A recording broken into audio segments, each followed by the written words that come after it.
How to activate Webroot Antivirus Program. Step 1.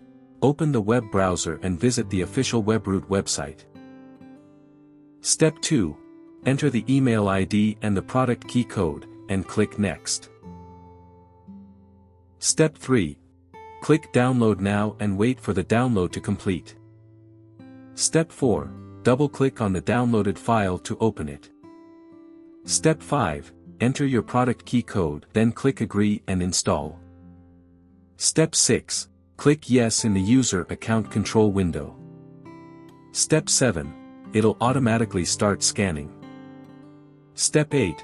Wait for the scanning process to complete.